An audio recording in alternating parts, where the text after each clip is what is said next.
Assalamualaikum warahmatullahi wabarakatuh.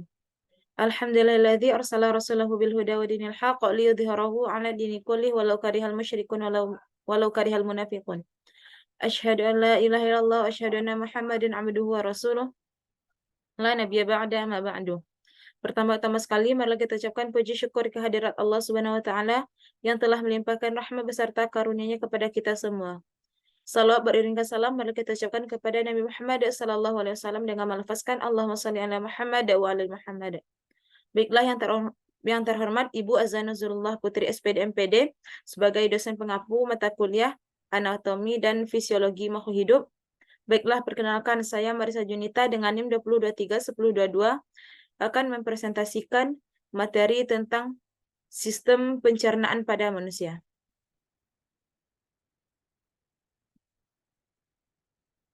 Untuk pokok bahasan yang akan disampaikan yang pertama yaitu saluran pencernaan, yang kedua kelenjar pencernaan, yang ketiga fungsi sistem pencernaan, yang keempat kelainan pada sistem pencernaan. Yang pertama yaitu saluran pencernaan. Jadi saluran pencernaan ini adalah organ pencernaan yang dilalui oleh makanan. Ketika kita memasukkan makanan ke dalam mulut, setelah dicerna oleh mulut, maka makanan tersebut akan masuk ke dalam tubuh melalui organ-organ pencernaan. Makanan yang kita makan tidak akan ada artinya jika tidak dicerna. Makanan itu harus dicerna agar tubuh kita bisa mendapatkan nutrisi untuk memelihara semua fungsi tubuh kita. Yang kedua yaitu kelenjar pencernaan. Kelenjar pencernaan ini adalah organ pencernaan yang tidak dilalui oleh makanan. Tetapi kelenjar pencernaan ini menghasilkan sekret berupa hormon dan enzim, di mana hormon dan enzim ini akan diperlukan untuk membantu proses pencernaan makanan yang terjadi di dalam tubuh kita.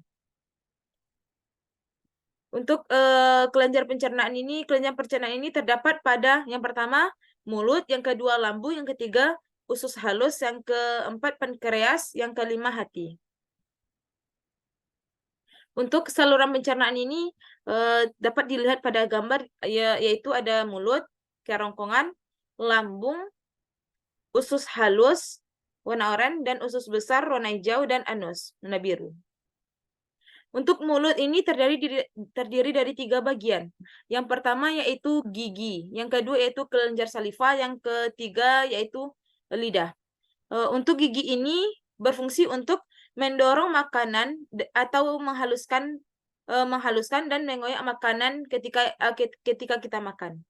Sehingga pencernaan ini disebut sebagai pencernaan mekanik atau karena mengubah makanan besar menjadi kecil.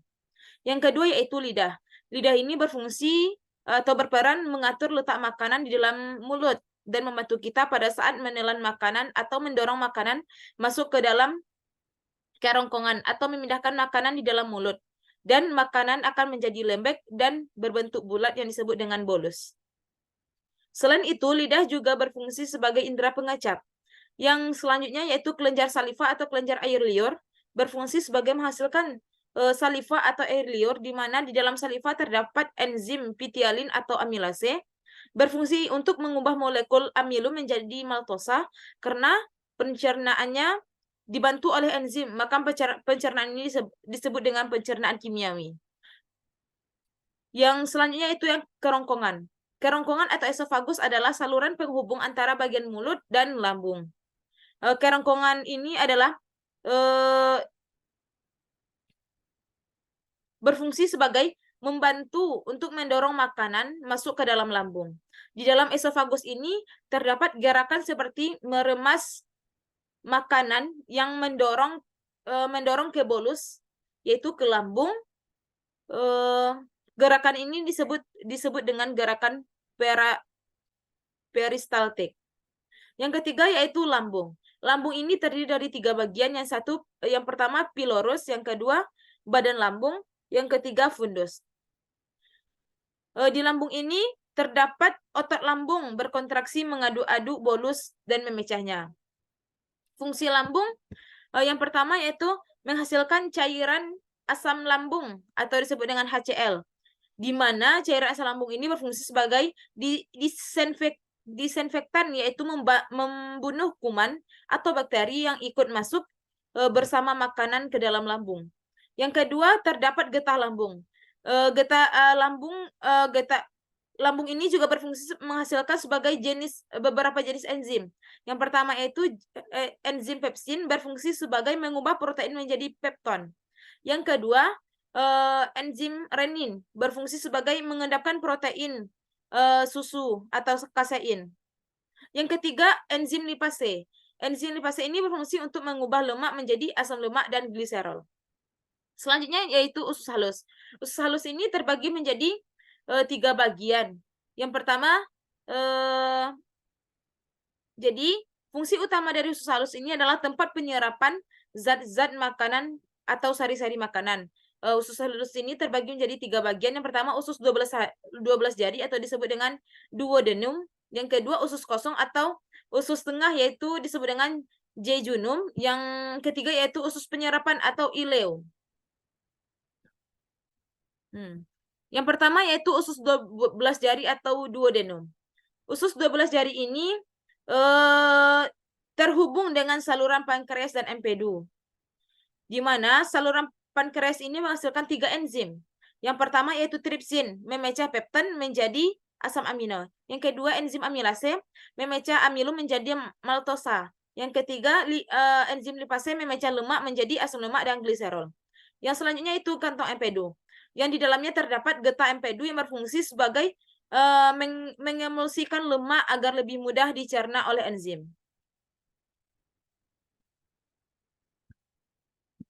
Yang kedua yaitu jejunum atau usus kosong atau usus tengah.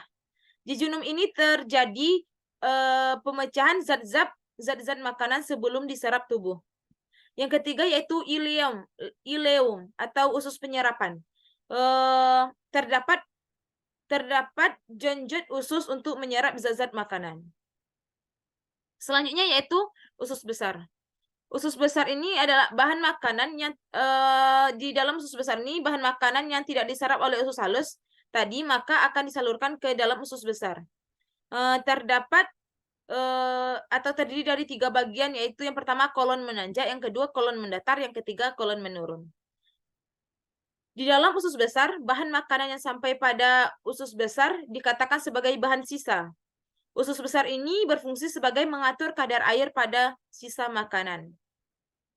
Di dalam usus besar terdapat mikroorganisme yang membantu proses pembusukan makanan. Contohnya, bakteri Escherichia coli.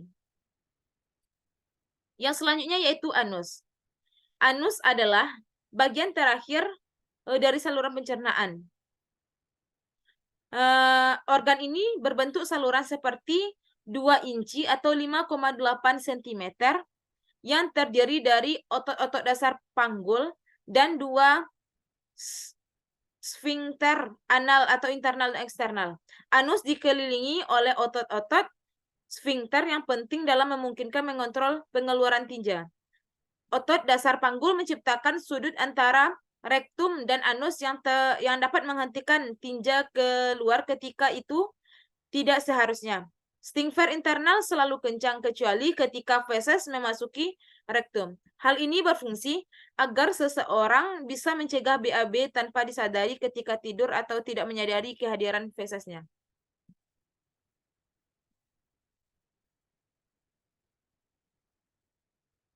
Yang selanjutnya yaitu organ yang berada dalam sistem pencernaan dikelompokkan menjadi 3 bagian berdasarkan fungsinya. Yang pertama yaitu fungsi pencernaan, yaitu suatu proses ketika makanan yang kita makan dipecah atau dihancurkan menjadi nutrisi-nutrisi kecil. Pencernaan ini dibagi menjadi 2, yaitu pencernaan kimiawi dan pencernaan mekanik. Yang kedua yaitu penyerapan. Penyerapan ini terjadi setelah pencernaan. Setelah makanan dipecah di dalam dinding saluran pencernaan dan menjadi molekul nutrisi, maka nutrisi tersebut diserap dan dibawa oleh darah untuk diedarkan ke seluruh tubuh. Yang ketiga yaitu pembuangan. Sisa makanan yang tidak diserap pada bagian usus halus selanjutnya akan dibawa menuju ke usus besar. Kemudian akan diteruskan menuju ke bagian rektum dan dikeluarkan melalui anus untuk kemudian dibuang. Yang selanjutnya itu fungsi organ-organ pencernaan.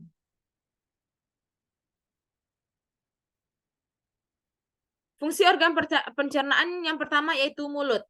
Mulut ini di dalam mulut manusia ini tersusun atas gigi, lidah, air liur, dan kelenjar ludah yang berfungsi menjalankan proses mekanik dan kimiawi dari makanan supaya bisa masuk ke pencernaan.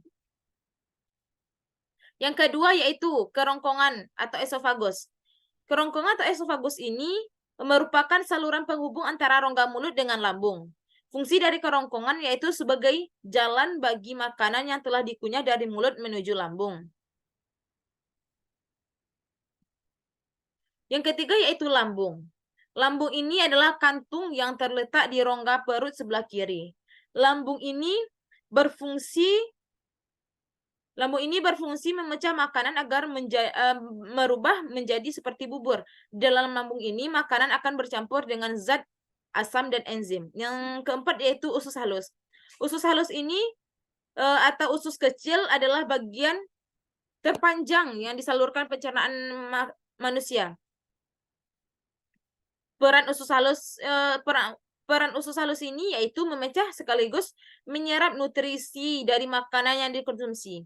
Usus halus ini terbagi atas 3 bagian, yaitu yang pertama usus 12 jari atau duodenum. Yang kedua, usus kosong atau usus tengah disebut juga dengan jejunum, dan usus penyerapan disebut dengan ileum. Yang selanjutnya, yang kelima yaitu usus besar atau kolon. Usus besar ini menjadi organ yang berfungsi untuk memproses limbah dan mengosongkan usus dengan mudah dan nyaman. Yang selanjutnya yaitu rektum. Rektum ini disebut juga dengan poros usus, merupakan bagian akhir dari usus besar. Rektum ini menjadi penghubung antara usus besar dan anus. Organ ini berguna untuk menampung feses dari usus besar sampai tiba saatnya dikeluarkan tubuh lewat anus. Yang ketujuh yaitu anus. Anus ini adalah lubang tempat saluran pencernaan berakhir yang menjadi jalan keluarnya feses dari dalam tubuh. Apabila feses telah siap dibuang, maka otot sfinkter akan mengatur pembukaan dan penutupan anus. Bab selanjutnya yaitu kelainan pada sistem pencernaan.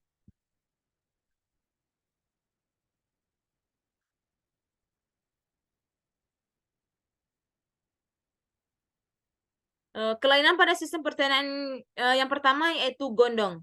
Gondong ini merupakan jenis penyakit menular yang umumnya diidap oleh anak-anak. Gondong ini disebabkan oleh infeksi virus yang dikenal sebagai paramyxovirus.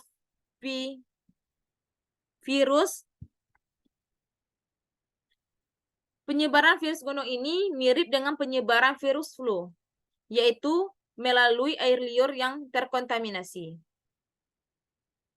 Yang kedua yaitu tukak lambung.